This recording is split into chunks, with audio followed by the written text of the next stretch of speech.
Today we're taking a look at some of the interesting stones at Sheffield Cemetery in Ontario.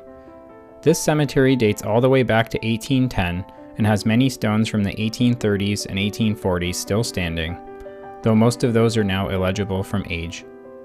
Sheffield itself was founded the year before the cemetery in 1809 and is a village of just 300 people north of Hamilton.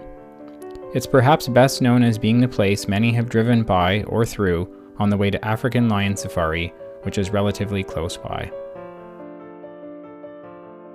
This cemetery backs onto beautiful fields and slopes gently downward, giving it a very spacious feel.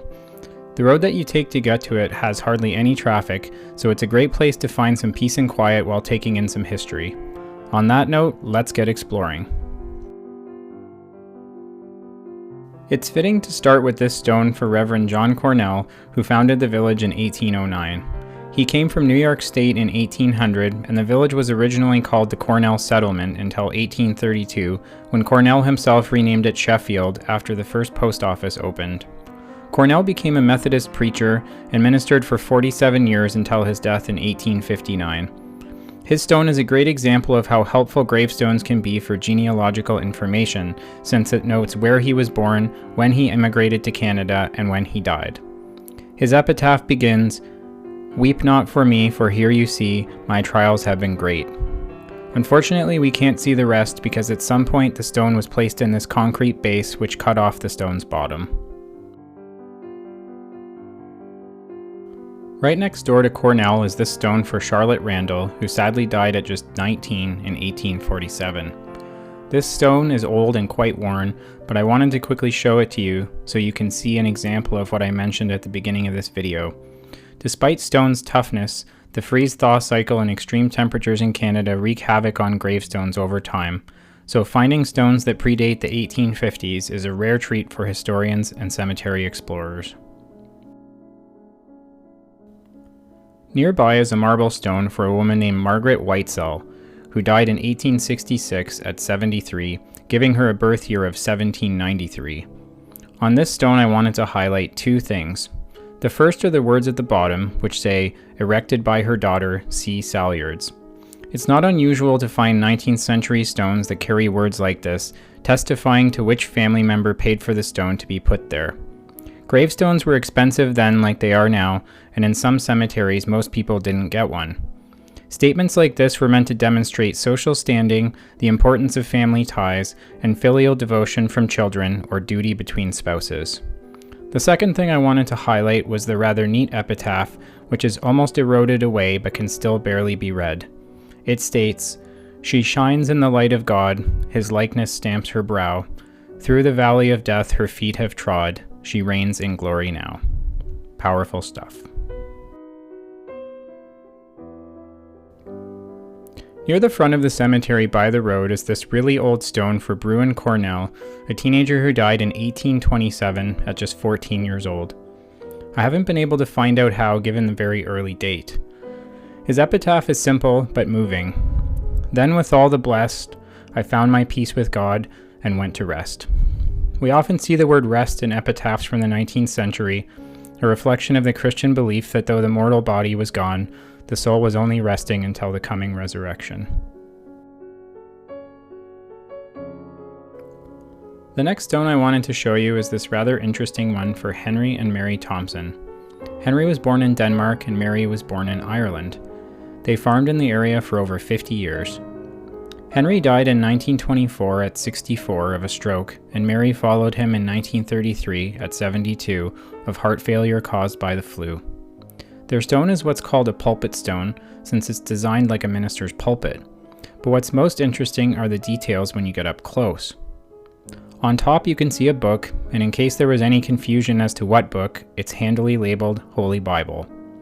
In the center is a gate representing the gate of heaven opening for the deceased, and above it an anchor symbolizing faith and hope.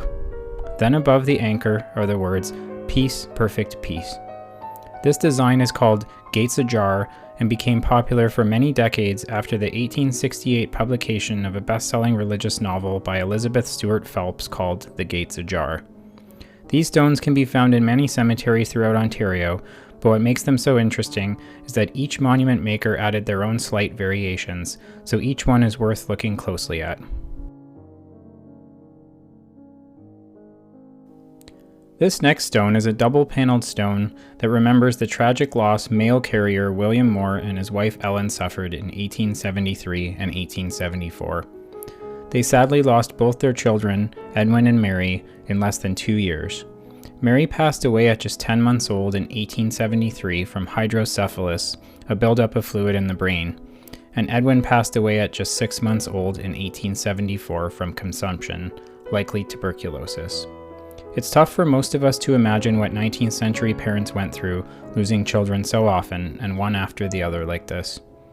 This gravestone has a wilted rose on Edwin's side, symbolizing his life cut down before full bloom, and the other side has a small hand, meant to represent Mary's, pointing upward to heaven, signifying confidence in a coming resurrection amidst such a hard loss. Despite so many people dying at a young age before modern medicine, workplace safety standards, etc., some did manage to make old bones, as they say. This stone is for Mary Harvey, who was born in 1795 and died at 99 years old in 1894. To put that in perspective, she was born at the tail end of the 18th century and managed to make it through almost the entire 19th. She and her husband were farmers, and she died of, you may have guessed it, old age. Her epitaph is a rather interesting one, as it tells us about the last days of her life. It reads, "Her last words were, 'In 2 days I shall die and be in the kingdom of God.'" This very old gravestone for Alexander Harvey, as well as the previous stone discussed and others in the cemetery, were actually on a farm before being removed when the farm changed hands in the 1980s. Those interested in the story of how the stones and remains made their way here can find a link in the video's description box. Alexander Harvey's stone is a rare example that tells us the circumstances of his death right on it. He died in 1842. The stone reads that he died, quote, "suddenly in consequence of the accidental discharge of his rifle at just 17 years old." Poor guy. I've seen many deaths from this kind of accident while touring old cemeteries and looking at old death records. At some point, this next stone toppled and is in the ground, but we can still see some amazing details on it. I'm going to use several arrows here to point to what I'm talking about. First off, on both sides at the top, near what's called the gravestone's shoulders, we can see upside-down torches with their flames still lit. Upside-down torches signify a life extinguished, but some have also interpreted the flame still being lit as the symbolic statement, the mortal life is extinguished, but the soul's flame still burns. In the center we see drapery, i.e. curtains, symbolizing the veil between life and death, and they're framing a hand presenting a book.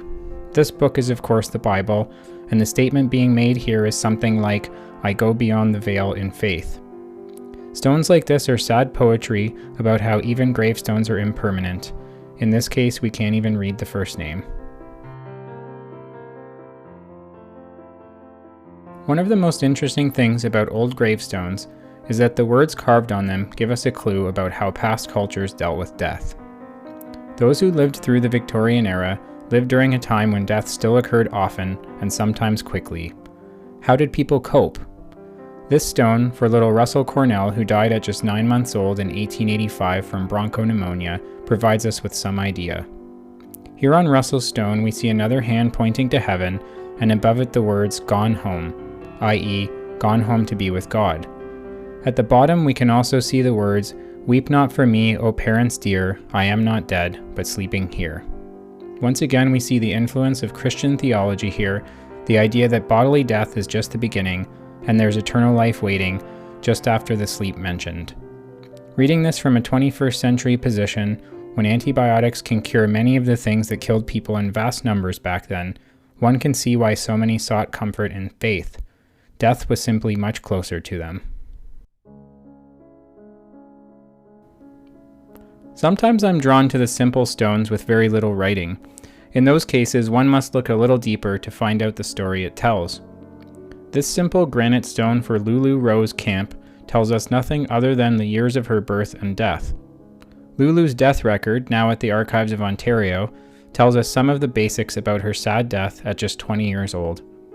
She died in Galt General Hospital of acute appendicitis. Sadly, even an operation couldn't save her. Rest in peace, Lulu. This next granite stone has details on the front that I don't want to show because I try to respect the privacy of families for gravestones younger than 100 years old or so. But I still wanted to quickly let you see the side, which reveals that it was designed to look like a Bible. Pretty neat, isn't it? This next stone, set against the backdrop of a blue sky, was a breathtaking sight with its beautiful weeping willow on top. This stone is for Mary Cohen, who sadly died in 1858 at just 18 years old. Her epitaph is from the hymn, "Life is a Span, a Fleeting Hour," by Baptist British writer Anne Steele, who lived from 1717 to 1778. It reads, "That once loved form now cold and dead, each mournful thought employs, and nature weeps, her comforts fled, and withered all her joys. Hope looked beyond the bounds of time, when what we now deplore shall rise in full immortal prime, and bloom to fade no more."